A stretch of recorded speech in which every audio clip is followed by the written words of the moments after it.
हमने अक्सर अपनी सोसाइटी में देखा है कि मर्द अमूमन जब भी दूसरी शादी करते हैं 40s के बाद ही करते हैं। इस एज में आखिर ऐसा क्या हो जाता है?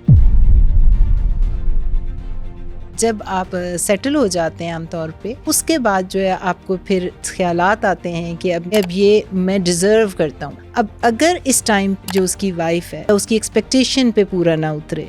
औरत का क्या होता है मिडिल लाइफ में? औरत का मिडिल लाइफ में बहुत ज़्यादा फिजिकल चेंजेस आती हैं। तो ऐसे में क्या होता है, का तवाज़ुन बिगड़ता है। तो ये वो वाले हार्मोन्स होते हैं जो आपके ब्रेन के अंदर हैप्पी हार्मोन, सेरोटोनिन, जो आपके मूड को स्टेबलाइज किए हुए थे, अब वो हार्मोन्स उस तरह से अच्छी तरह फंक्शन नहीं करेंगे। कुछ खवातीन मेरे पास आती हैं, वो कहती हैं कि हमें अपना बंदा ही नहीं पसंद, या मैं इंटीमेट रिलेशनशिप में उसी तरह इंटरेस्टेड नहीं रही। एक्चुअली जब कमरे से बाहर चला जाए लड़ने के बाद husband, she feels very guilty. उसको एकदम समझ आती है कि मैंने ऐसा क्यों किया था, मुझे हाथ में ये क्यों नहीं था, मैं कंट्रोल क्यों नहीं कर सकती। आदमियों को बड़ा बुरा लगता है टू बी रिजेक्टेड। अगर उनको ये पता होना कि ही इज नॉट डिजायर्ड, तो उनकी जो होता है कि फिर तुम डिजायर नहीं कर रही तो मैं बाहर कोई देख लूंगा।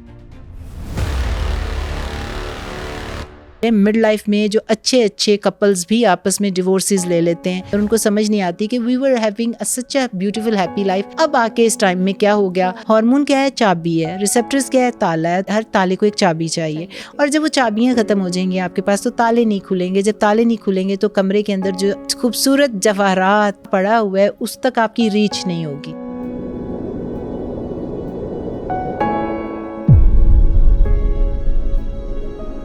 मिड लाइफ को आप खूबसूरत बना सकते हैं, लेकिन हम अक्सर सोसाइटी में देखते हैं कि मर्द जब भी दूसरी शादी करते हैं वो अपनी 40s की एज के बाद ही करते हैं। वो इस एज में ऐसा क्यों करते हैं? और इसी एज में ही औरत के पीरियड्स आना बंद हो जाते हैं और इस दौरान बीवी फिजिकली एक्टिव नहीं होती, तो मर्द अपने घर की औरत के बजाय बाहर की औरत को देखता है। ये सब कुछ हार्मोनल इम्बैलेंस की वजह से होता है। अपने हार्मोन्स को बैलेंस करके हम इन तमाम मसाइल से कैसे छुटकारा हासिल कर सकते हैं, ये सब कुछ हमें बताया है BHRT स्पेशलिस्ट डॉक्टर शबाना मुफ्ती साहिबा ने। डॉक्टर साहिबा, हमने अक्सर अपनी सोसाइटी में देखा है कि मर्द अमूमन जब भी दूसरी शादी करते हैं 40s के बाद ही करते हैं। इस एज में आखिर ऐसा क्या हो जाता है? देखिए, एक बड़ी नॉर्मल सी बात है कि जब आप छोटी एज के होते हैं तो उसमें तो या तो आप इश्क मोहब्बत में मुब्तला होते हैं, अपनी लव स्टोरी खुद लिख रहे होते हैं अभी नई और उसमें आप बहुत इन्वॉल्व होते हैं बड़ी लॉयल्टी के साथ, और या फिर ये होता है कि रोजी रोटी के चक्कर में फंसे होते हैं। तो दोनों में से कुछ भी हो सकता है कि आपके पास इधर उधर डिस्ट्रैक्शन कहते हैं ना, इससे उसका टाइम नहीं था। और जब आप सेटल हो जाते हैं आमतौर पे, तो उसके बाद जो है आपको फिर ख्यालात आते हैं कि अब मैंने ये भी अचीव कर लिया। और अगर आपने बहुत ज़्यादा कुर्बानियाँ दी हों या अपनी ख्वाहिशात का गला दबाया हो, या अगर आप इतने मैच्योर नहीं हैं, या व्हाट्सोएवर रीज़न, कोई ना कोई आपकी ज़िंदगी में पिछला कोई ट्रॉमा हो या ट्रॉमा नहीं भी है, तो उसमें आपको अब लगता है कि आई हैव अर्नड दिस, मैंने अब ये मैं डिज़र्व करता हूँ। एक एंटाइटलमेंट आ जाती है कि मैंने अब बच्चे जो हैं उनका भी मैं इतना खर्चा दे रहा हूँ, मैं बीवी का भी जो है मैंने खर्चा दिया, मैं उसका प्रोवाइडर हूँ, और अब जो है मैंने सारी उम्र कुर्बानी दी, मैंने इतनी मेहनत कर ली। और अगर वो फाइनेंशियली स्टेबल हो जाते हैं तो उसकी एक वजह हो सकती है कि वो फाइनेंशियल स्टेबिलिटी के बाद अब देखते हैं, अब अगर इस टाइम पे उसका साथी जो उसकी वाइफ है वो उसका साथ ना दे, या उसकी एक्सपेक्टेशन पे पूरा ना उतरे, या कहीं इस दौड़ में ज़िंदगी के पीछे रह जाए और वो खुद आदमी बहुत आगे चला जाए, बहुत काम करते करते अपनी ग्रोथ में, अपनी एक्सपेंशन में, अपनी एजुकेशन में, या अपनी बिजनेस वर्ल्ड में बहुत आगे चला जाए, तो ये भी वजह हो सकती है कि दोनों पार्टीज़ जो हैं, यानी कि मियाँ बीवी के अंदर जो ताल्लुकात के अंदर, चाहे फिज़िकल हों, चाहे इमोशनल हों या स्पिरिचुअल हों, कोई भी वैल्यू का डिफरेंसेस आना शुरू हो जाते हैं। ये वजह भी हो सकती है। और उसके साथ कभी कभी ये वजह भी हो सकती है कि एक आदमी जो है उसका एक्सपोजर वर्क प्लेस पे या दुनिया में बाकी लोगों के साथ इतना हो रहा है कि उसकी टेम्पटेशंस दुनिया में बहुत ज़्यादा हैं। जब टेम्पटेशन सोशल मीडिया से भी आती है, वर्क प्लेस से भी आती है, दुनिया पूरी बदल रही है, ग्लोबल हो रही है, एक्सेसिबिलिटी एंड अवेलेबिलिटी बहुत ज़्यादा हो गई है। पहले जो है अगर आपको ख़वातीन इतना काम करती नज़र नहीं आती थी, या आपका को एजुकेशन जहाँ पे मिलकर सारे लोग काम कर रहे हैं, इतना एक्सपोजर नहीं था। और फिर एक्सेप्टेंस एंड जिस तरह मैंने आपको बताया है कि जब ये चीज़ें बढ़ती हैं तो बढ़ते बढ़ते कभी कुछ ऐसी चीज़ें नॉर्मल हो जाती हैं और इतनी प्रिवेल करती हैं कि जिस चीज़ को आप शुरू में बुरा भी समझ रहे होते हैं उसको आप एक्सेप्ट करना शुरू कर देते हैं, चाहे वो बुराई है या अच्छाई है। जब चीज़ों को आप नॉर्मलाइज कर दें और उसके अंदर एक्सेप्टेंस आ जाए तो वो चीज़ें इतनी बुरी नहीं लगती और वो माशरे में फैलती जाती हैं। तो उसकी वजह से अब आप चाहे इसको सोशल मीडिया का एक्सपोजर कहें, रियल वर्ल्ड का एक्सपोजर कहें, पैसे एक आपका जो है वो एक टेस्ट होता है। जब आदमी के पास पैसा आ जाता है तो उसको और किस्म के ख्यालात भी आते हैं या डिफरेंसेस आ जाएं कि एक स्पाउस चाहे वो औरत है या मर्द है वो पीछे रह गया ज़िंदगी की दौड़ में, इंटेलेक्चुअली, फिजिकली, स्पिरिचुअली, फाइनेंशियली, किसी तरह भी उसकी ग्रोथ नहीं हुई और दूसरा आदमी बहुत आगे चला गया, कहीं ना कहीं कोई डिफरेंसेस आ गए। तो मल्टी फैक्टोरियल, कभी भी एक चीज़ को आप इस हालात में जो आजकल इतने आप कह रही हैं extra marital affair that ends up to marriage और नॉट मैरिज, ज़रूरी नहीं कि सारे एक्स्ट्रा मैरिटल अफेयर जो है मैरिज ही हो जाए उसकी। तो ये एक मल्टी फैक्टोरियल होता है, कभी आप किसी एक चीज़ को पिन पॉइंट नहीं कर सकते। बैकग्राउंड में बहुत सारी चीज़ें होती हैं, कहीं ना कोई डिफरेंसेस से स्टार्ट होता है। और कभी कभी बड़ी अजीब बात होती है, because I am a counsellor as well, कि मियाँ बीवी के बड़े अच्छे ताल्लुकात होते हैं और बड़े सॉलिड होते हैं देखने में, फिर भी कहीं कोई बहक जाए। तो बहक तो कोई भी सकता है ना, इंसान तो इंसान है, यही फ़र्क है ना फरिश्ते में और इंसान में। अच्छा, हम इसको मिड लाइफ क्राइसिस कह सकते हैं?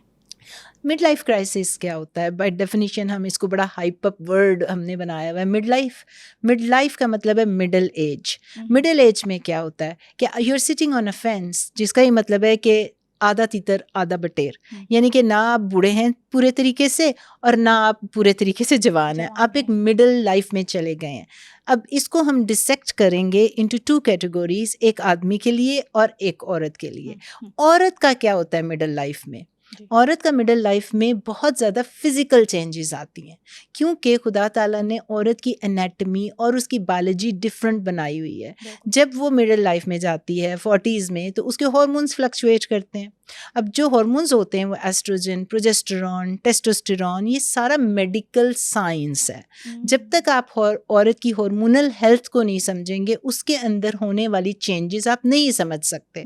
तो ऐसे में क्या होता है, औरतों को जब आपके एस्ट्रोजन प्रोजेस्टेरॉन का तवाज़ुन बिगड़ता है, तो ये वो वाले हार्मोन्स होते हैं जो कि रिसेप्टर्स होते हैं उसके ब्रेन के अंदर, और ब्रेन के अंदर ऐसे हार्मोन्स होते हैं जिसे हम आम लैंग्वेज में आपने सोशल मीडिया में देखा होगा, हम कहते हैं हैप्पी हार्मोन्स। जब आप एक्सरसाइज करते हैं डोपामिन रिलीज होती है, अटैचमेंट का जो हार्मोन होता है उसे हम ऑक्सीटोसिन कहते हैं। इसी तरह जो आप सेरोटोनिन जो होता है, जिसकी वजह से आपका मूड स्टेबलाइजर होता है, जो आपको एंजाइटी डिप्रेशन से बचाता है, इन सारे हार्मोन्स के ऊपर कनेक्शन होता है या रिसेप्टर्स पे काम कर रहे होते हैं जो एस्ट्रोजन प्रोजेस्टेरॉन होते हैं। ये सारे इंटरकनेक्टेड होते हैं। अच्छा, हैप्पी हार्मोन्स बेसिकली। हाँ, ये इनके काम और इनकी फंक्शनैलिटी के लिए आपको एस्ट्रोजन प्रोजेस्टेरॉन चाहिए, जो कि औरत की ओवरी बना रही है, और ओवरी के अंदर अंडे होते हैं जो हार्मोन्स बना रहे होते हैं। बढ़ती उम्र में अंडे कम होंगे, फर्टिलिटी, बच्चा पैदा करने की सलाहियत कम होगी, लेकिन उसके साथ साथ हार्मोन्स भी कम होंगे। वो हार्मोन्स आपके इन तमाम जो आपके ब्रेन के अंदर हैप्पी हार्मोन्स, सेरोटोनिन, जो आपके मूड को स्टेबलाइज किए हुए थे, अब वो हार्मोन्स उस तरह से अच्छी तरह फंक्शन नहीं करेंगे। अब जब वो काम नहीं करेंगे तो फिर क्या होगा? एंजाइटी होगी, डिप्रेशन होगा, रोने को दिल करेगा। कुछ ख़वातीन कहेंगी कि हमें समझ नहीं आती कि हम क्यों बगैर किसी वजह के रोने को दिल करता है। डिप्रेशन है, एंजाइटी, चिड़चिड़ापन हो रहा है, चिड़चिड़ापन, मूड स्विंग्स। वो एस्ट्रोजन प्रोजेस्टेरॉन के जब लेवल्स ऊपर नीचे स्विंग करेंगे तो कभी वो खुश हो जाती हैं और कभी एकदम उनको झुंझलाहट, इरिटेबिलिटी, गुस्सा, बच्चों पे डांटना, रिलेशनशिप्स अपने हस्बैंड के साथ ख़राब। और इस एज में जो आपका एक हार्मोन होता है जिसे हम मेल हार्मोन कहते हैं, वो बहुत ज़्यादा क्वांटिटी में प्रेजेंट होता है फीमेल के अंदर, उसको टेस्टोस्टेरॉन कहते हैं। अच्छा। वो आपकी सेक्सुअल डिज़ायर को कंट्रोल कर रहा होता है। अब कुछ ख़वातीन के अंदर, मैं उसकी साइंस में नहीं जाऊंगी, वो ज़्यादा हो जाता है because of the imbalance of hormones, और कुछ जो है वो जैसे जैसे बाकी हार्मोन्स कम हो रहे होते हैं उसके साथ उसका भी डिक्लाइन हो रहा होता है। अब डिपेंडिंग के पेशेंट कैसे या औरत उसको कैसे रिस्पॉन्ड करती है। कुछ ख़वातीन मेरे पास आती हैं विद लो लिबिडो। लिबिडो का मतलब है कि लो सेक्सुअल डिज़ायर। वो कहती हैं कि हमें अपना बंदा ही नहीं पसंद है भी समटाइम्स, तो हम चाहते नहीं कि मैं उसके पास जाऊँ और फिजिकल हूँ, या मैं इंटीमेट रिलेशनशिप में उसी तरह इंटरेस्टेड नहीं रही। और आदमी जो होते हैं उनकी बाद में बात करेंगे, उनके साथ हार्मोनल हेल्थ कैसे मिड लाइफ में अफेक्ट करती है। और फिर कुछ खवातीन होती हैं जो कहती हैं कि हमारे हार्मोन्स जो हैं टेस्टोस्टेरोन, हमारी सेक्सुअल डिज़ायर एक्चुअली हाई हो गई है, हमारे फेस पे एक्नी आ रही है, हमारे फेस पे चिन के बाल मोटे हो रहे हैं। तो किसी तरह भी ये हार्मोन्स आपको अफेक्ट कर सकते हैं। That's why the role of doctor जो एक्सपीरियंस्ड है हार्मोन्स के अंदर, वो बहुत ज़रूरी होता है कि हमने इस औरत के हार्मोन्स को कैसे स्टेबलाइज करना है। ये तो हो गया जी कि एंग्जाइटी, डिप्रेशन, इमोशनल इश्यूज। उसके बाद आपके ब्रेन के अंदर गैबा रिसेप्टर्स होते हैं जिसके ऊपर प्रोजेस्टेरॉन काम करता है, इसको हम रिलैक्सिंग हार्मोन कहते हैं। अच्छा। जब इसके लेवल नीचे जाएंगे तो औरत जो एक रिलैक्स्ड मोड में थी, उस जो अपने आप को सुकून के साथ अपने काम कर सकती थी, अब वो सुकून उसकी ज़िंदगी में ख़त्म हो जाता है। और उसको जो नींद होती है, क्योंकि ये रिलैक्सिंग हार्मोन होता है, आपका स्लीपिंग हार्मोन होता है, आपको हेल्प करता है नींद में भी, तो औरत ऐसे में कभी कभी उसको इंसोम्निया हो जाता है, उसको नींद आना बंद हो जाती है। रात को नहीं सोएगी तो सुबह फटीग्ड होगी, मूड और ख़राब हो जाएगा। It's a vicious cycle. तो वो जब सुबह मूड ख़राब होगा तो उसको काम करना बच्चों के साथ, उसको मियाँ के साथ इंटीमेट होना, हर चीज़ बोझ, बर्डन बन जाती है। अब ये सारे जो आप कहें कि सिम्टम्स कुछ ख़वातीन को ज़्यादा आते हैं, कुछ को कम आते हैं। कुछ फिज़िकली बहुत एक्टिव होती हैं, कुछ फिज़िकली बहुत वीक हो जाती हैं। तो पेरीमेनोपॉज में या मेनोपॉज में किसको किस तरह से सिम्टम्स किस इंटेंसिटी के साथ आएंगे ये हमें नहीं पता होता। ये उसकी लाइफस्टाइल पे होता है, उसकी हेल्थ पे होता है, उसके जीन्स पे होता है, उसकी फैमिली हिस्ट्री पे होता है। ये सारी चीज़ें जो है कब हिट करेंगी आपको? 40s में। अब जब औरत इतनी फिजिकल चेंजेस से गुजर रही है और वो कहेगी कि मैं फट पड़ती हूँ, मैं अपना एंगर, गुस्सा कंट्रोल नहीं कर सकती, जिसकी वजह से मुझे दोस्तें जो पहले अच्छी लगती थी अब मुझे लगता है देर ऑल नेगेटिव पीपल। हालांकि ये उसके अंदर की चेंजेस हो रही होती हैं, उसका टॉलरेंस, जो बर्दाश्त की कुव्वत होती है, वो ख़त्म हो जाती है। घर बैठी होगी, सर का दर्द शुरू हो गया, माइग्रेन्स शुरू हो गए, नींद अच्छी नहीं आ रही, जिस्म में दर्दें शुरू हो जाएंगी, फटीग, जोड़ों में दर्द, नकल्स में दर्द, पाँव के तलवों में दर्द, वहाँ पे बर्निंग होगी, बाल गिरना शुरू हो जाते हैं, स्किन जो है सैगी हो जाती है, एक सडन एजिंग स्टार्ट होती है, इन्फ्लेमेशन। ऐसे में खातून अपने आप को नहीं संभाल पा रही, बच्चों को और घर को कैसे संभालेगी? बच्चे, और यहाँ पे उसको सपोर्ट सिस्टम चाहिए, Exactly. यहाँ पे उसको अवेयरनेस चाहिए। वो जाएगी डॉक्टर के पास, डॉक्टर कहेगा ये तो सबके साथ होता है, ये एजिंग है, बुढ़ापा है और इसको बर्दाश्त करो, ये सिम्टम्स आ रहे हैं, ये दिस इज़ नॉर्मल। वो आपको डिसमिस कर देते हैं और कुछ डॉक्टर तो सुनते भी नहीं बात।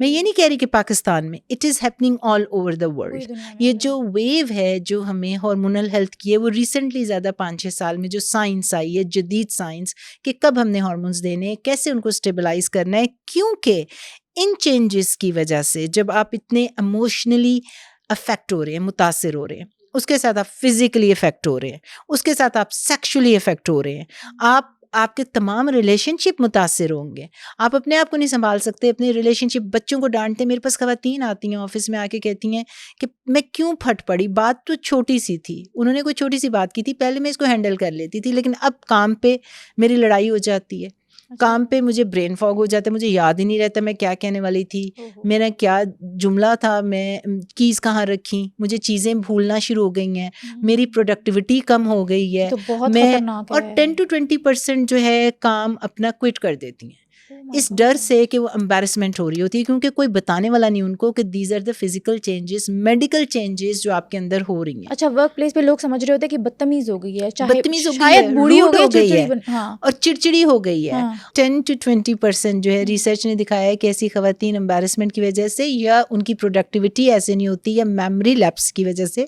उनको याद नहीं आ रहा होता ना, तो अपनी जॉब छोड़ देती हैं। What a sad situation. इतनी बड़ी पोस्ट की खवातीन, lawyers, attorneys, doctors, engineers, designers, हर पॉलिटिशियंस मेरे पास आती हैं और वो कहती हैं कि अब हमें लगता है कि हम उस तरह से परफॉर्म नहीं कर पा रहे। तो ये सारी चीज़ें आपको मिड लाइफ में, एक मिडल एज में जब अटैक करती हैं, और अगर आपके पास गाइडलाइंस नहीं है, आपके पास अवेयरनेस नहीं है कि this is something hormonal, this is something happening inside my body, और ये नेचुरल है जो आपके अंदर होना है, लेकिन इसके साथ जो बीमारियां आ रही हैं, जो इसके सिम्टम्स आ रहे हैं, वो नेचुरल नहीं है, उसको हम डील कर सकते हैं। जिस तरह आपकी आंखों में कैटरेक्ट हो जाता है तो आप मोतिये का इलाज कराते हैं, ग्लासेस पहनते हैं, कॉन्टैक्ट्स पहनते हैं।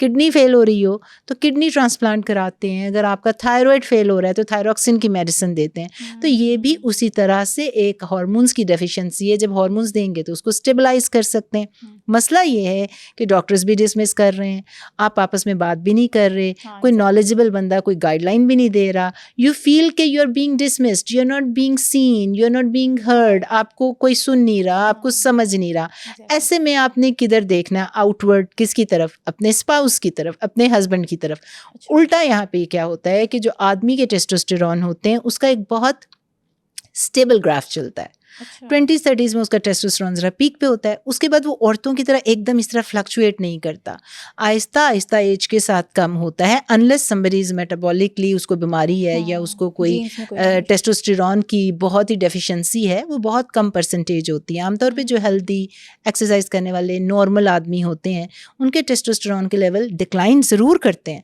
लेकिन औरत की तरह फिनिश नहीं होते, औरत की तरह ख़त्म नहीं होते जिस्म से। तो उनके अंदर जो चेंजेस आती हैं वो बहुत सटल होती हैं, और आम तौर पे 40s-50s में बहुत ज़्यादा चेंजेस नहीं आती, because they still have very good amount of testosterone. आम तौर पे मैं कहती हूँ कि 700 से लेके 1000 या 1100 के दरमियान उनकी रेंज होनी चाहिए। और मेरे पास पेशेंट जो आते हैं वो 65-70 के होते हैं, और उनका टेस्टोस्टेरॉन लेवल अभी भी, if they are very healthy, exercise कर रहे हो तो 600-700 बहुत नॉर्मल होता है, और आदमी उस टाइम पे भी बच्चा पैदा कर सकता है। इस मिड लाइफ में जब औरत इतनी चेंजेस में से गुजर रही है, आदमी का क्या है, आदमी के हार्मोन्स उस तरह स्टेबल हैं, और न सिर्फ वो बल्कि वो फाइनेंशियली भी स्टेबल हो जाते हैं। और आदमी को जो पहले स्ट्रेसेस थे, अगर उसके हाथ में वो फाइनेंशियली स्टेबल हो गए और उनका एक्सपोजर हो जाता है दुनिया का, वो थोड़े से घर में आप कह लो कि सेट हो जाते हैं। अब उनको पहले जो बच्चे बना रही औरत संभाल रही थी, बच्चे छोटे थे, थोड़े बच्चे भी बड़े होना शुरू हो गए, तो जब औरत इन चेंजेस में से गुजर रही है, आदमी on the other hand is enjoying the world more. अगर वो फाइनेंशियली स्टेबल, पैसा बड़ी ताकत होती है, पावर होती है, उसका एक्सपोजर हो जाता है, दुनिया ट्रैवल कर रहा है, उसका काम पे भी लोगों के साथ एक्सपोजर हो रहा है, कुछ खवातीन के साथ एक्सपोजर हो रहा है, और जब वो ये सारा एजेंडा लेके घर आएगा और अपनी बीवी को समझ नहीं पाएगा, तो उसकी बीवी टेंट्रम नहीं थ्रो कर रही, वो क्रेजी नहीं है, उसको डिप्रेशन नहीं है, उसको इंसोम्निया नहीं है, ये सारी सिम्टम्स उसको इसलिए आ रहे हैं कि उसके हार्मोन्स फिक्स नहीं है और वो उन चेंजेस में से गुजर रही है। आदमी को समझ नहीं आएगी, आदमी को कैसे आ सकती है? औरत को खुद का नहीं पता, डॉक्टर आपको बता नहीं रहा, कोई गाइडलाइन आपके पास है नहीं, तो ये सारी खिचड़ी पक जाएगी।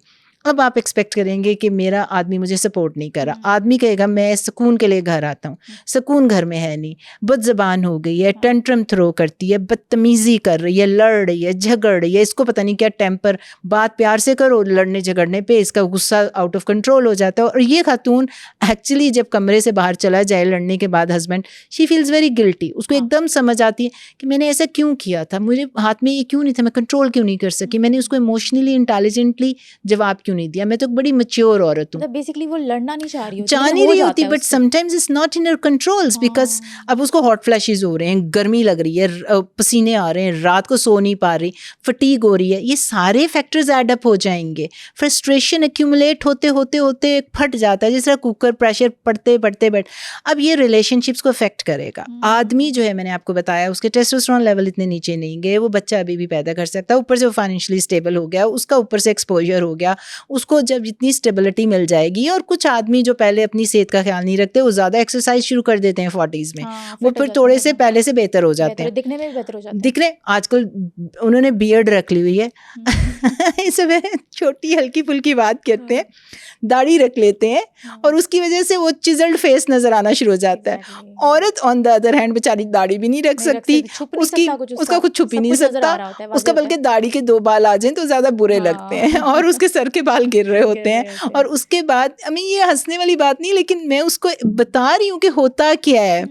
और उसमें फिर औरत क्या करती है कि वेट गेन शुरू कर देती है, उसके हार्मोन उसको अलाउ नहीं कर रहे, कि वो बेचारी कहेगी मैं फाके कर करके मर गई, मेरे पेट के आसपास चर्बी आ रही है, मेरा तो वज़न ही नहीं कम हो रहा, मेरे ऊपर तो मंजारो और वेट लॉस भी नहीं काम कर रहे इंजेक्शंस, मेरा आदमी 2 इंजेक्शन लेता है ओज़ेम्पिक का, और वो पतला दुबला होके फिट होके जाके जिम जा रहा है और मज़े कर रहा है। और आदमी के स्ट्रेसेस अलग होते हैं। आदमियों को फिजिकली वो अनलेस के दे आर बीमार, उनको कोई हार्ट अटैक हो जाए, कोलेस्ट्रॉल हो जाए, उनको कोई डिजीज़ हो, वो एक अलग बात है। औरतों का डिजीज़ का चक्कर नहीं है, औरतें हेल्दी भी हों तो सारी औरतों में ये फ्लक्चुएशन होंगी। अब सिम्टम्स क्या आएंगे वो उनकी हेल्थ के ऊपर, लाइफस्टाइल पे मैटर करता है, लेकिन सब ने इसमें से गुजरना है। 100% खवातीन जो इस दुनिया में पैदा हुई हैं उनकी माहवारी बंद हो जानी है 50 साल के आसपास। अच्छा। मेनोपॉज हो जाना है, मेनोपॉज हो गया। अब ये जो सारी चीज़ें हैं आपकी क्रॉनिक इलनेसेस हो गई, अब इसी को आप कह रहे हैं कि मिड लाइफ क्राइसिस हो गया। वो कैसे हो गया कि औरत अगर इन चीज़ों का बर वक्त इलाज नहीं करेगी, गाइडलाइंस उसके पास नहीं होंगे और आदमी उसे डिस्टेंस पैदा कर रहा है, वो कहता है जी मैं कोशिश तो करता हूँ इससे इंटीमेट होने की, रिलेशनशिप्स को बेहतर करने का, ये तो सुकून मेरा बर्बाद कर रही है। मैं आपकी पॉडकास्ट देखती हूँ जिसमें लोग आके बात करते हैं कि औरत जो है सुकून बर्बाद कर देती है, आदमी तो सुकून के लिए घर आ रहा है। आप मुझे ये बताएं इसमें औरत का क्या कसूर है? औरत जो है उसको अवेयरनेस नहीं है, वो बाय चॉइस नहीं कर रही, उसके हार्मोन फ्लक्चुएट कर रहे हैं। आप अंडरलाइंग रीज़न तो ट्रीट करें, अंडरलाइंग मसले तो हल करें, और रूट कॉज जाने कि ऐसा हो रहा है तो क्यों हो रहा है। वो हर औरत जो 40 साल के बाद कोई उसको डिप्रेशन की मरीज़ा तो नहीं बन गई कि आप उसको एंटाई डिप्रेसेंट पे डाल दें, उसको एंटाई एंग्जाइटी के दौरे, पैनिक अटैक पड़ने शुरू हो गए। एक होता है प्रीवियस हिस्ट्री होना मेडिकल, वो एक डिफरेंट मसला है कि किसी को जेन्युइनली कोई डिप्रेशन की बीमारी है, लेकिन 40 साल में कुछ तो ऐसा सारी औरतों के साथ हो रहा है। अब इन सारी चीज़ों को हमने बता दिया जी ये पेरीमेनोपॉज है, ये फ्लक्चुएशंस हैं। ऐसे में क्या है, आदमी बहुत हैंडसम हो रहा है, चिजल्ड फेस हो रहा है, औरत जो है वो बेचारी अपने वज़न के साथ स्ट्रगल कर रही है, अपने मूड के साथ स्ट्रगल कर रही है। अब आपने बच्चे बना लिए, आपने 40s में सोचा कि मेरे जब बच्चे थोड़े बड़े हो जाएंगे तो मैंने दुनिया फतह कर लेनी है। हाँ, exactly. मैं माँ बन गई, मैंने बच्चों का और फिर ऐसी एज में इन लॉज जो होते हैं वो भी या तो फौत हो चुके होते हैं, या सेपरेट हो चुके होते हैं, या वो बूढ़े हो चुके होते हैं, जो अब आपके ऊपर इतना स्ट्रेस नहीं आ रहा। कभी कभी ये होता है कि वो इतने बूढ़े हो गए होते हैं कि वो स्ट्रेस भी औरत के ऊपर आ जाता है, और आपके अपने माँ बाप भी बूढ़े हो रहे होते हैं कि वो स्ट्रेस भी औरत के ऊपर आ जाता है। किसी तरह भी पिक्चर जा सकती है। अब अगर औरत बहुत इंडिपेंडेंट है, काम कर रही है, फाइनेंशियली इंडिपेंडेंट है, लेकिन उसके अंदर ये सारी चेंजेस हो रही हैं और उसको नहीं पता कि क्यों हो रही हैं, या तो उसके ऊपर माँ बाप का स्ट्रेस भी आ गया कि उसकी भी खिदमत करनी है और अपने हार्मोन्स की भी खिदमत करनी है, अपनी जिस्म का भी करना है। आदमी जो है आउट ऑफ कंट्रोल हो रहा है, उसके पास और ऑप्शंस आ रही हैं, औरत करे तो क्या करे। अब या तो वो इस जर्नी को अवेयरनेस के बाद, आगाही के बाद कि मेरे अब बच्चे हो गए हैं, अब मैं अपनी ज़िंदगी स्ट्रॉन्गली खुद गुजार सकती हूँ।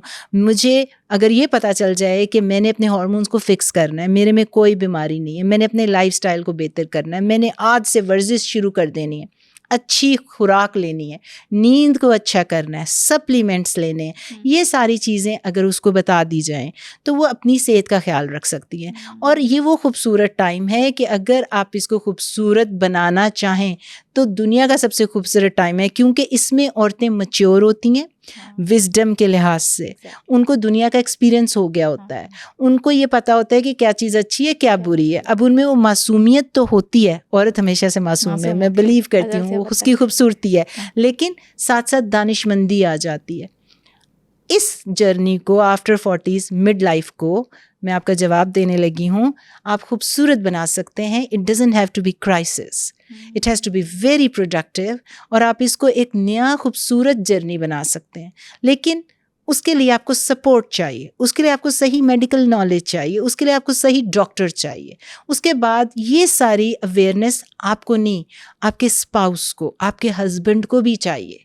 आपको एक हस्बैंड जो प्यार मोहब्बत देगा, सपोर्ट देगा, हाथ पकड़ के कि आई एम विद यू, तुम मेरे बच्चों की माँ हो, तुमने मेरा थिक एंड थिन, जब मैं गरीब था, जब मैं अमीर हूँ, जब मेरा कोई ट्रॉमा चल रहा है, जब मैं बहुत खुश हूँ, तुमने मेरे माँ बाप का ख्याल रखा, तुम मेरे साथ हर तरह से साथ रही हो। मैं तुम्हारा, ये वो टाइम पीरियड है जहाँ पे आदमियों को औरतों के साथ होना चाहिए। होते नहीं है, कैसे हो सकते, उनको पता ही नहीं है, पता ही नहीं। डॉक्टर्स नहीं पता, मर्द को क्या पता होगा, डॉक्टर्स भी तो नहीं बता रहे, अवेयरनेस भी तो नहीं है।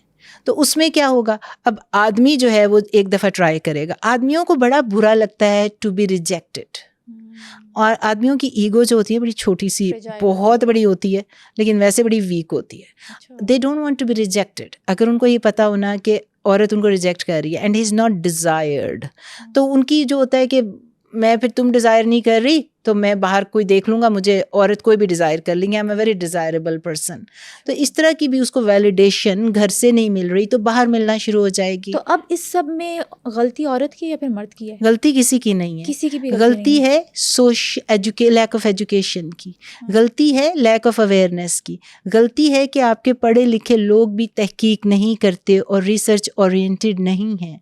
गलती है इस पूरे माशरे में जहाँ पे बच्चों की तो एजुकेशन नहीं हो रही, लेकिन जो एक स्किल है हमारे पास जिसकी वजह से हम प्रैक्टिकल ज़िंदगी में लोगों की लाइफ को बेहतर कर सकते हैं, ये उनकी गलती है। आप कैसे किसी औरत को कह सकते हैं कि तुम अपना वज़न क्यों नहीं कम करी, वो तो बेचारी पहले ही फाके कर रही है, उसकी हड्डियों में दर्द हो रहा है, आप उसे कह रहे हैं जाके जिम में दौड़ो भागो, वो तो बेचारी कह रही है मैं कैसे भागूं दौड़ूं, मेरे तो गोडे गिट्टे रह गए हैं, मेरी तो मेमोरी ख़राब हो रही है। अब यहाँ पे आदमी की जो आप बात कर रहे थे, आदमी का भी मिड लाइफ क्राइसिस क्यों हो?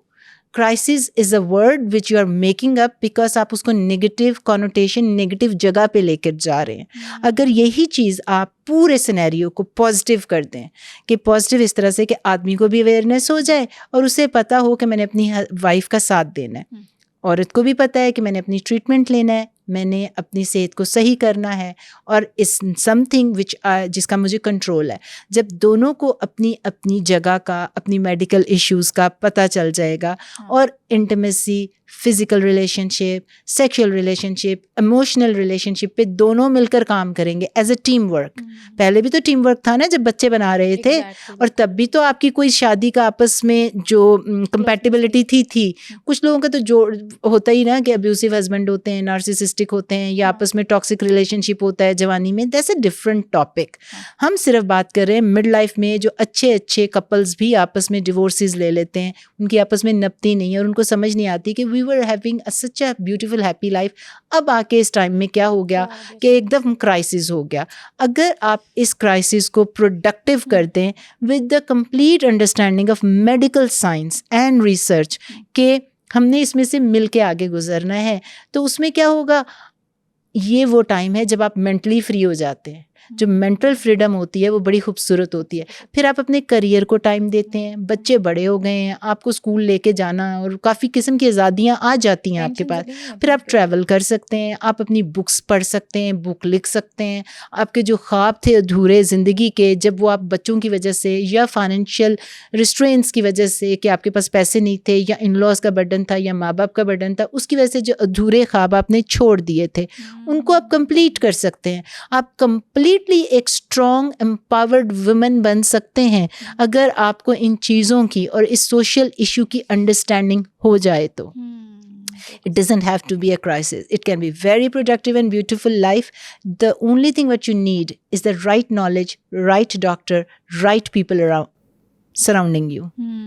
अच्छा डॉक्टर साहब, एक इशू है यहाँ पे, 40s की एज में जब मियाँ बीवी एक दूसरे के क्लोज आते भी हैं ना, तो इर्द गिर्द के लोग कहते हैं कि आप बेशर्म लोग हैं, इस उम्र में जवानी चढ़ गई है। In other words, what you are trying to ask me, the question ये बनता है कि क्या सेक्सुअल लाइफ की कोई कट ऑफ होता है, उसका कोई स्पैन होता है कि बस ये अब ख़त्म हो गया, अब इसके बाद जो है तुम्हारा सेक्सुअल लाइफ जो है ख़त्म, अब इसके आगे आपने कुछ नहीं करना, अब बस जो है आपने बच्चे बना लिए, काम कर लिया, अब आप इबादत करें। इबादत वैसे आपको जवानी में भी करनी चाहिए, और सबसे बड़ी इबादत ही ये है कि मियाँ बीवी एक दूसरे के लिए सुकून है, तो आपने वो रिलेशनशिप को मेंटेन करना है हेल्दी तरीके से। तो जैसे मैंने आपको ये बताया कि हमारा गोल जो है, हमारी जो रिसर्च है और जो मैं पाकिस्तान में लेकर आती हूँ और जो डिस्कस करती हूँ, 3 स्पैन्स होते हैं। एक होता है हेल्थ स्पैन। हेल्थ स्पैन होता है कि आपने कितने लंबे अरसे के लिए हेल्दी रहना है, सेहतमंद रहना है। एक है आपका लाइफ स्पैन कि कितने लंबे अरसे तक आपने ज़िंदा रहना है। एक होता है आपका सेक्शुअल स्पैन कि जितने लंबे अरसे तक आपने ज़िंदा रहना है उतना ही आपने सेक्शुअली हेल्दी रहना है। हमारा गोल लॉन्जेविटी में ये होता है, लंबे रहने में सिर्फ ज़िंदा नहीं रहना, क्वालिटी ऑफ लाइफ के साथ रहना है। तो तीनों स्पैन्स को हैंड इन हैंड पैरेलल होना चाहिए। अब अगर आपका लाइफ स्पैन है 90 साल या 80 साल, आपका सेक्सुअल स्पैन 50 साल था, तो 40 साल you are living a celebrate life, आपकी सेक्सुअल लाइफ ख़त्म हो गई।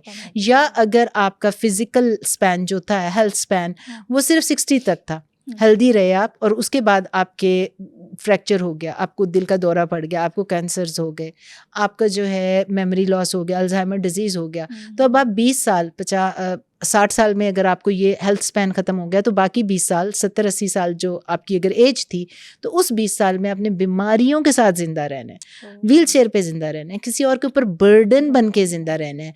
तो वो वाला हेल्थ स्पैन जो है वो उतना ही लंबा होना चाहिए जितना आपका लाइफ स्पैन है। जब हम कहते हैं ना उर्दू में चलते फिरते हमें किसी का मोहताज नहीं बनना, अल्लाह मियाँ हमें चलते फिरते उठा के ले जाए, that's a simple explanation the way you are saying कि हेल्थ स्पैन, सेक्सुअल स्पैन और जो मेरा फिजिकल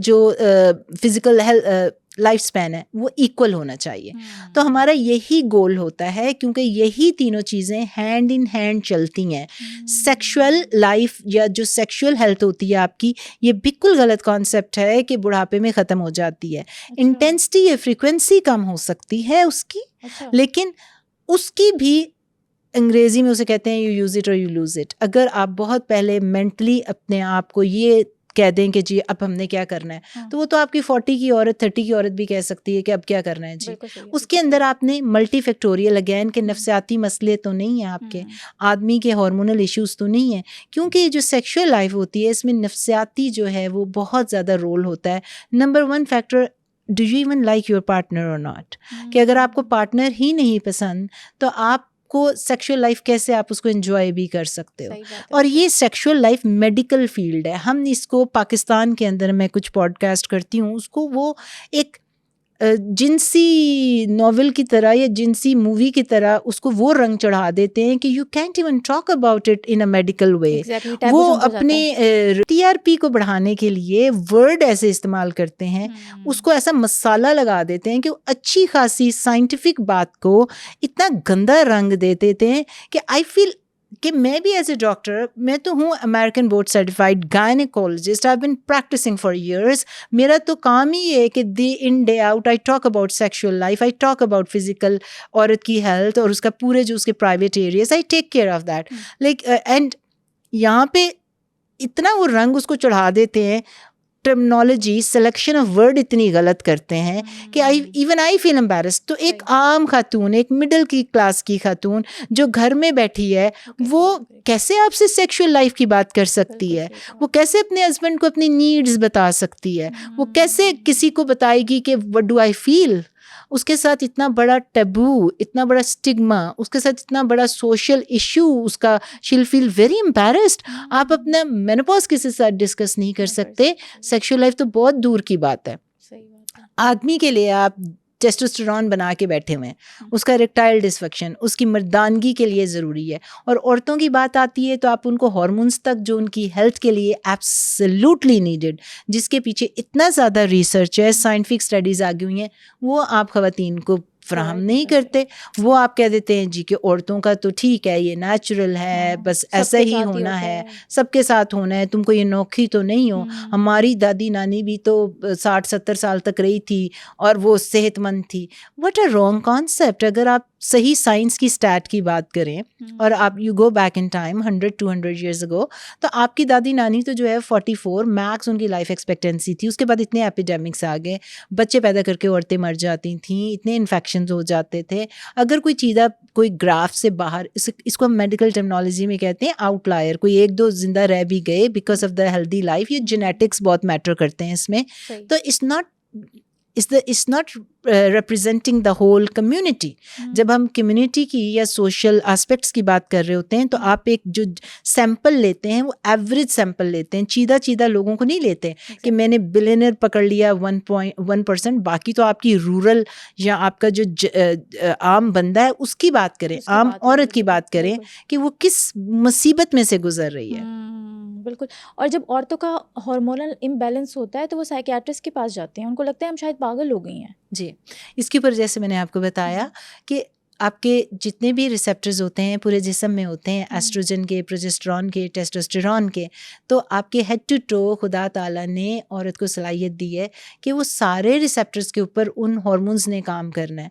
हार्मोन क्या है? चाबी है। रिसेप्टर्स क्या है? ताला है। तो हर ताले को एक चाबी चाहिए, और जब वो चाबियाँ ख़त्म हो जाएंगी आपके पास तो ताले नहीं खुलेंगे। जब ताले नहीं खुलेंगे तो कमरे के अंदर जो खूबसूरत जवाहरात और खूबसूरत आपके पास पूरा मालो मता पड़ा हुआ है, उस तक आपकी रीच नहीं होगी. So basically what I am trying to say कि अंदर जो आपकी हेल्थ के सारे बेनिफिट्स थे वो आपको नहीं मिलेंगे. So you need a certain hormone for a certain receptor. और वो यही चीज़ें हैं कि हम उसको ये समझते हैं कि ये डिप्रेशन की मरीज़ा है, एंग्जाइटी है, और उसको पिल्स लिख देते हैं. शुरू में शायद आप लिख देते हैं, पाकिस्तान में ये ओवर द काउंटर अवेलेबल है, जाके फिर फकना शुरू कर देते हैं, दे ऑल बिकम नशाई. अभी जो मैं क्लिनिक मेरी गुलबर्ग में है, मेरे डॉक्टर हैं under my umbrella, DSM umbrella में, मैंने उनको ट्रेन किया है और वो बहुत ज़बरदस्त डॉक्टर मेरे साथ काम कर रहे हैं. I am always on their back, मैं देख रही होती हूँ, सुपरवाइज कर रही होती हूँ. तो जितनी ख़वातीन आती हैं उनमें से मेजॉरिटी किसी न किसी पिल पे, स्लीपिंग पिल पे या एंटी डिप्रेसेंट पे होती है. और ना सिर्फ ये, ऑर्थोपेडिक सर्जन जो हैं आपको ट्रीट करते हैं फ्रोज़न शोल्डर के लिए. फ्रोज़न शोल्डर कितना कॉमन है, आप अपना हाथ ऊपर नहीं कर सकते, आपको दर्द होता है, आपका पूरा जम जाता है. ये जिनको होता है, अभी आपकी किसी पॉलिटिशियन को भी हुआ था, and they went and took the treatment for that. क्योंकि उसमें ये होता है कि आप डायग्नोसिस कोई नहीं है आपका, आप सारी टेस्टिंग करवाते हैं, वो नॉर्मल आ रही होती है, बस आपकी इन्फ्लेमेशन हो गई है कैप्सूल की, जो हाथ ऊपर नीचे नहीं जाता, मूवमेंट बहुत पेनफुल होती है, जम जाता है, और आप फिर फिजिकल थेरेपी करा करा के और पेन मेडिसिन लेते रहते हैं, उसका भी कभी स्टेरॉइड्स ले लेते हैं. That's not the treatment, the acute treatment जो आपको हो गया. लेकिन हो क्यों रहा है 40s में? कितनी औरतों को होता है? क्योंकि उनका जो इन्फ्लेमेशन होती है, यहाँ पे आपके रिसेप्टर्स प्रेजेंट हैं, आपकी कार्टिलेज के ऊपर, आपकी बोन्स के ऊपर, आपकी मसल्स के ऊपर. जब उन रिसेप्टर्स को आपको हार्मोन्स नहीं मिलेंगे तो वहाँ इन्फ्लेमेशन होगी. इन्फ्लेमेशन होगी तो आपके पूरे जिस्म में हड्डियों जोड़ों की बीमारियाँ होंगी और फ्रोज़न शोल्डर होगा. तो फ्रोज़न शोल्डर के इंसिडेंट्स को कम करने के लिए आपके हार्मोन्स फिक्स करने. जब ऑर्थोपेडिक सर्जन आपको ये नहीं बताएंगे और वो खुद उनको हार्मोन्स का नहीं पता, और आपके करिकुलम में हार्मोन्स का नहीं बताया गया, और ये 25-30 साल का जो गैप आ गया है, हार्मोन्स को नहीं दिया गया. नेचुरल हार्मोन्स की बात कर रही हूँ, सिंथेटिक हार्मोन्स की नहीं. सिंथेटिक हार्मोन्स बहुत फ़र्क हैं जो पाकिस्तान में हैं, जो डॉक्टर आपको डराते हैं कि उससे कैंसर हो जाएगा. मैं बार बार जदीद तहकीक की बात करती हूँ. मैं बात करती हूँ जी कि हम नेचुरल हार्मोन्स की बात कर रहे हैं, जो जवानी में लड़की के अंदर खुदा ने पैदा किया, वही वाला सेम मॉलिक्यूल अब जो बन गया है नई साइंस में, वो वाला हमने वापस करना है. तो इसकी वजह से अब सिर्फ साइकाइट्रिस्ट को नहीं, ऑर्थोपेडिक सर्जन को नहीं, इंटरनल मेडिसिन को नहीं, गायनेकोलॉजिस्ट को नहीं, फैमिली प्रैक्टिस को नहीं, हर वो डॉक्टर जो मेडिसिन प्रैक्टिस करता है और अपनी प्रैक्टिस में एक औरत को भी देख रहा है और जो उस 40s में आती है, ये डॉक्टर का फ़र्ज़ है कि एटलीस्ट इसका नॉलेज हासिल करें. ट्रीटमेंट देना है या नहीं देना, इसका नॉलेज हासिल करें. 40s में जो औरत आपके पास आती है, आप किसी भी स्पेशलिटी से ताल्लुक़ रखते हैं, ENT का डॉक्टर को पता होना चाहिए कि 40s में ख़वातीन आती हैं, कहती हैं मेरे कान के अंदर इचिंग हो रही है, वो खारिश शुरू हो गई है, मुझे चक्कर आते हैं, वर्टाइगो होता है, मुझे साथ साथ जो है क्या कहते हैं, सीटियाँ बजना, टिनाइटस हो गया. डॉक्टर को पता होना चाहिए कि ये एक तो होता है किसी डिजीज़ की वजह से हो रहा है, लेकिन majority without any prior disease, उनका डेफिशिएंसी ऑफ एस्ट्रोजन, क्योंकि आपके कान के अंदर एस्ट्रोजन के रिसेप्टर्स प्रेजेंट हैं. न्यूरोलॉजिस्ट के पास जाती हैं, कहती हैं हमें आधे सर का दर्द जो था, माइग्रेन्स पहले ख़त्म हो गई थी, फिर उसके बाद आना शुरू हो गई, फिर ख़त्म, लेकिन जैसे ही 40s में गई हैं वो दोबारा फ्लेयर अप हो गया, उसका अटैक ज़्यादा हो गए. न्यूरोलॉजिस्ट को पता होना चाहिए. अब हर बंदा हर चीज़ की स्पेशलाइजेशन हासिल नहीं कर सकता, वो उसका स्पेशलिस्ट नहीं बन सकता. एटलीस्ट नॉलेज होगा बेसिक, तो आप अपने पेशेंट को ये कह सकते हैं कि ये मेरी स्पेशलिटी है, मेरा ये काम यहीं तक ख़त्म होता है. तुम BHRT प्रोवाइडर, ऐसा डॉक्टर जो हार्मोन स्पेशलिस्ट है, उसके पास जाओ, अपने हार्मोन्स को फिक्स करो. फिर भी हार्मोन्स फिक्स नहीं होंगे तो maybe there is some other, कोई आपकी डिजीज़ साथ चल रही है, तो उसके साथ फिर डिजीज़ का ट्रीटमेंट देंगे बाद में, हार्मोन्स की फिक्सिंग के बाद, तो वो ट्रीटमेंट भी ज़्यादा असरअंदाज होगा, इफ़ेक्टिव होगा. अच्छा. क्योंकि जो आपने फाउंडेशन को फिक्स कर दिया. ये सारा ट्रीटमेंट, ये सारी अवेयरनेस हर डॉक्टर को होनी चाहिए, खाली गायनेकोलॉजिस्ट को नहीं. गायनेकोलॉजिस्ट को तो बल्कि I was a traditional gynaecologist 5 साल पहले, before I did the specialisation in this. मुझे भी इन चीज़ों का नहीं पता था। इसमें किसी डॉक्टर को कोई इनसिक्योर होने की ज़रूरत नहीं है। कोई डॉक्टर को अपनी ईगो या वैनिटी या प्राउड होने की कि ओ माय गॉड हमें नहीं पता आप क्या सिखा रही हैं, किसी को भी नहीं पता था भाई। ये सारी अवेयरनेस जो है अभी 5 साल पहले जब एक वेव आई है बायोनिटिकल की, जो पिछले 30 साल का साइंटिफिक डेटा आया है, और अब FDA ने जो है सारा अप्रूव किया कि भाई this is something very important for the women health, तो इसमें कोई घबराने की, इनसिक्योर होने की ज़रूरत नहीं है। मैंने जब ये 5 साल पहले स्पेशलाइजेशन ली, my husband is a doctor as well, तो मैंने जाके उसे कहा कि मुझे तो लगता है कि मुझे तो कुछ आता ही नहीं था। अच्छा। मैं तो एज ए गायनेकोलॉजिस्ट हिस्टेरेक्टमीज कर रही थी, फाइब्रॉइड निकाल रही थी, पैसे कमा रही थी, और अपनी ज़िंदगी में बस पैप्समेयर किए, मेमोग्राम्स के ऊपर बात की, औरत ऑफिस में आई उसको घर भेज दिया। But I never made a difference in their life. I never had time to sit down with them and talk about the sexual health. मैंने कभी उनसे ये नहीं पूछा कि उनका जो हार्मोन्स की वजह से, क्योंकि मुझे खुद भी इतना नॉलेज नहीं था तब, ये करिकुलम में हमारे नहीं लिखाया, हमारी ट्रेनिंग में नहीं है ये कहीं, तो मैं उनको 15-20 मिनट दिए। हार्मोनल हेल्थ में तो आपको घंटा बैठना पड़ता है। घंटे की एक अपॉइंटमेंट होती है, 40 मिनट्स मिनिमम। आप उनकी लाइफ की जर्नी, उनका एक एक सिम्टम, उनकी इमोशनल, सेक्शुअल, फिजिकल हेल्थ उनसे डिस्कस करते हैं। फिर आप देखते हैं कि if they are the candidate for hormones और नॉट, उनको बेनिफिट्स बताते हैं कि भाई आप हार्मोन्स लेंगे तो उसके बेनिफिट्स क्या है। ज़्यादा इंपॉर्टेंट आप उनको ये बताते हैं कि अगर नहीं लेंगे तो नुकसान क्या है। अच्छा। कि आने वाली लाइफ में 20-30 साल जो लेकिन है। डॉक्टर साहिबा लोग कहते हैं कि इतना महंगा इलाज है, हम कैसे कराएं, ये भी तो एक हवा है ना। देखिए, सबसे इंपॉर्टेंट बात ये कि इलाज तो पाकिस्तान में था ही नहीं। तो जिस तरह से BHRT, I am the only BHRT specialist in Pakistan now. अब मैंने काफ़ी कॉलेजेस में जाके ट्रेन किया है डॉक्टर्स को, एंड अल्हम्दुलिल्लाह I am seeing the results. आपके पॉडकास्ट में मैं देख रही हूँ एक ह्यूज चेंज आ रही है कि हर डॉक्टर कोशिश कर रहा है, या नॉन डॉक्टर भी हैं वो भी बात करने की कोशिश कर रहे हैं about the women health, about menopause and perimenopause. और कुछ डॉक्टर्स जो इस फील्ड से ताल्लुक़ नहीं रखते but they are good podcaster, मेरी बातों को दोहरा रहे हैं, बता रहे हैं, मेरा मैसेज आके लेके जा रहे हैं, and thank you to them. मैं बहुत उनके क्या कहते हैं उर्दू में, शुक्रगुजार हूँ मैं। I am very thankful to them and grateful to them कि एटलीस्ट जो काम मैं कर रही हूँ, मेरा आसान काम वो कर रहे हैं, मेरा वर्ड आके लेके जा रहे हैं और वो बता रहे हैं। और मैंने पहली दफ़ा 2-3 पॉडकास्टर को देखा जो कि हार्मोन थेरेपी के बेनिफिट में या हार्मोन थेरेपी के फॉर, एक होता है अगेंस्ट। अभी तक तो आपके डॉक्टर्स अगेंस्ट ही थे ना, because they were talking about the old medicine, जो 30 साल पुरानी मेडिसिन है सिंथेटिक हार्मोन्स की। Now they are talking for, आपके मैंने 1-2 पॉडकास्ट देखे recently, and they talking about for कि भाई इसके बेनिफिट्स हैं और इसके बारे में देखें समझें। पहला स्टेप यही होता है। पहला स्टेप जो होता है, बारिश का पहला कतरा अगर मैं बनी, मुझे लोगों ने डिस्करेज भी किया। I have been on this journey for the last 2.5 years। तो उसमें कि भाई ये आप कैसे एक बैरियर को कम कर नीचे कर सकेंगी, रेजिस्टेंस होगी डॉक्टर्स की।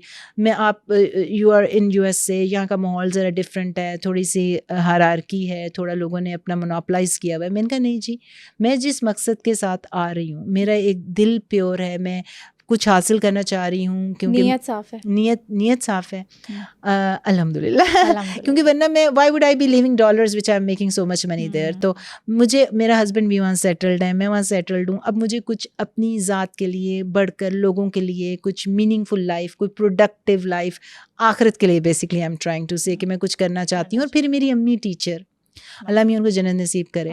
और फिर ये जो सारा मैंने सिनेरियो देखा कि जो चीज़ 12 ये आ जानी है, 10 साल में आएगी, 15 साल में आएगी, बट तब तक हमारी और 15 साल एक जनरेशन जो ख़वातीन की है वो मिजरेबल होंगे, वो सफ़र करेंगे। तो किसी ने तो ये काम करना है ना। तो अल्लाह ने अगर मुझे इतना, कहते हैं, रिसोर्स बनाया, मुझे इतनी ताकत दी और हिम्मत दी और फाइनेंशियली स्टेबल किया कि जाओ जी टिकट खर्च करो और पाकिस्तानी ख़वातीन की मदद कर सको। और बड़ी दुआएं देती हैं, एंड दे लव मी। और वो जो फोर्स है ना, मुझे जो आगे लेकर जाती है, एंड आई बिलीव इट और नॉट, वो मुझे मेरे पेशेंट से मिलती है, मुझे क्लाइंट से मिलती है। यू हैव नो आइडिया कि कितनी दुआएं देती हैं। And the first time in my, I been practising for decades in medicine, लेकिन जो फीलिंग मुझे अब आती है ना, उनकी दुआओं से सुकून मिलता है। सुकून, नींद मुझे पहले भी अच्छी आती थी, अभी ज़रा ज़्यादा अच्छी आ जाती है। मुझे वो दुआएं जो है ना, मैं आपको बता रही हूँ, उसका नेमुल बदल कोई नहीं है। वो जितनी प्यार मोहब्बत से देखिए मैं टिकट खर्च करके आती हूँ, मुझे भी अपना पल्ले से तो नहीं किसी को कोई इलाज देना ना, मैं उसको कोशिश करती हूँ। मैंने वो अमेरिकन प्रोडक्ट जो है लॉन्च किया है, क्योंकि पाकिस्तान में सिंथेटिक हार्मोन थे, बायोइडेंटिकल तो था ही नहीं। तो मैंने सोचा जी खाली नॉलेज देती हूँ लेकिन ट्रीटमेंट भी तो देना है, वरना लोग और फ्रस्ट्रेटेड हो जाएंगे। तो हमें बताया ही क्योंकि अगर आपने ट्रीटमेंट नहीं देना। सो आई लॉन्च्ड इट अल्हम्दुलिल्लाह। लेकिन उसकी लॉन्चिंग के बाद फिर वो मिडिल क्लास तक पहुंचाना मेरे लिए मुश्किल था। So I am diligently working on that कि मैं उसको कॉस्ट इफेक्टिव कर दूं, ताकि वो ऑप्शन आपकी middle class, lower middle class के पास भी हो। इस्तेमाल करना ना करना वो आपकी पर्सनल चॉइस होती है। आप किसी को ज़बरदस्ती तो कुछ नहीं कराना। आपने एक विजडम, एक नॉलेज, एक साइंस, एक research, evidence based research patient के साथ शेयर करनी है कि क्या फ़ायदे हैं, क्या नुकसानात हैं, नहीं लेंगे तो क्या होगा फ्यूचर में। Decision still is theirs. आपने अपने पेशेंट को इतना एजुकेट करना है। आपने इसकी आगाही के हवाले से एक बुक भी लॉन्च की है ना, उसके बारे में थोड़ा बताएं प्लीज। बुक के ऊपर मैं पिछले 2.5 साल से काम कर रही थी। अल्हम्दुलिल्लाह मैंने पूरी रिसर्च की, मार्केट पूरा पाकिस्तान का देखा। कैन यू बिलीव इट कि पूरे पाकिस्तान में मेनोपॉज के ऊपर इस टॉपिक पे कोई बुक ही नहीं है आम अवाम के लिए, ना उर्दू में ना इंग्लिश में। जो किताबें हैं वो हमारे करिकुलम में डॉक्टर्स के लिए हैं, जो हम यूके से मंगाते हैं या बाहर के मुल्कों से मंगाते हैं स्टूडेंट्स के लिए, who are already in that field. लेकिन एक आम अवाम के लिए एक जो होता है ना, आप जाके बुक खरीद लें और पढ़ लें, एक्सेस क्या, बुक ही नहीं है तो एक्सेस कहाँ से आएगी? देयर इज़ नो अवेलेबिलिटी कोई। फिर मैंने सोचा कि जहाँ पे मैं अपना इतना, मेरे जो ख्यालात, मेरी जो नॉलेज और जो मैं साइंस रिसर्च ओरिएंटेड बंदी हूँ, मैं वो बिखरे हुए ख्यालात मैं सोशल मीडिया पे डिस्कस करती हूँ, वीडियोस पे बताती हूँ, अवेयरनेस देती हूँ, लेकिन एक कंपैक्ट फॉर्म में मुझे उनको बुक में ढालना चाहिए, ताकि अगर एक आम जो टीवी पे ड्रामा देख रही है, एक खातून वो नेटफ्लिक्स देख रही है और उनके पास टाइम है तो देख रही है ना, तो अगर वही वो एक किताब अपने फारिग टाइम पे उर्दू में आम फहम लैंग्वेज जो है, मैंने उसको इतना सिंपल रखा है, उर्दू लैंग्वेज में, उर्दू लैंग्वेज में रखा है, ताकि एक आम खातून जब उसको छोटी, मैंने उसका साइज़ भी छोटा रखा है, उसका मैंने कंपैक्ट किया है, उसका थिकनेस भी ज़्यादा नहीं रखी, ताकि वो A to Z पढ़ सके। उसका विजुअल पिक्चर्स हैं, उसके अंदर बेतहाशा पिक्चर्स मैंने ऐड किए हैं, उसके अंदर बायोइडेंटिकल हार्मोन रिप्लेसमेंट थेरेपी होती क्या है, उसका साइंस क्या है उसके पीछे, उसके अंदर तहकीक क्या है, उसको क्यों इस्तेमाल करना चाहिए। मैंने हर चीज़ का बारे में, लाइफस्टाइल क्या होता है, आप हर्ब्स कौन सी इस्तेमाल करें, एक्सरसाइज कैसे करें, अपनी स्लीप को कैसे बेहतर करें, अपने सप्लीमेंट्स कौन से लें, विटामिन कौन से लें, हर चीज़ को मैंने उस किताब में, मैंने अपनी सोच को बहुत प्यार मोहब्बत से उसमें ढाला है। अब ये पेशेंट का आम खातून जो है उसके हाथ में है ये किताब, वो मेरी वेबसाइट पे जा सकते हैं drshemanaMufti.com, ये किताब वहाँ पे है, बड़ा खूबसूरत नाजुक प्यारा सा पेज है उसका। और वो आप उसको पढ़ें please, I beg you, I request you कि ये हर औरत को, बल्कि आदमी को पढ़नी चाहिए, ताकि उसको पता चले कि इस टाइम में, इस एज में खातून किस चीज़ में से गुजरती है। बिल्कुल, ये है वो बुक जिसका कवर पेज ये है, बैक से आप देख सकते हैं, और ये आम फहम उर्दू में विजुअल्स के साथ ज़बरदस्त, बहुत ही आसान बना दिया आपने तो इसको। जी, मैंने इसके अंदर साइंस के बारे में इसको डिस्कस किया है, but in a very simple language. तो ये आप मुझे बुक दिखाएं, मैं आपको बताती हूँ कि इसके अंदर 5 चैप्टर्स हैं। अच्छा, ठीक है। और वो जो 5 चैप्टर्स हैं उसमें मैंने देखें, पेरीमेनोपॉज और मेनोपॉज क्या होता है, औरतों के अहम हार्मोन्स और उनकी साइंस, मेनोपॉज की अलामात और उनकी साइंस, हार्मोन्स का जिस्म के हर निज़ाम पर असर और उसकी साइंस, मेनोपॉज का इलाज और गाइडलाइंस। ये देखें, ये सारा, और मतलब छोटी सी बुक है लेकिन बहुत यूज़फुल है। लेकिन इसमें मैंने कोई इन्फॉर्मेशन छोड़ी नहीं है। मैंने इसमें आपके लाइफस्टाइल से लेके, आपकी ग़िज़ा, आपकी एक्सरसाइज से लेके हर तरह की वो जो साइंस है मैंने बता दी है इसके अंदर।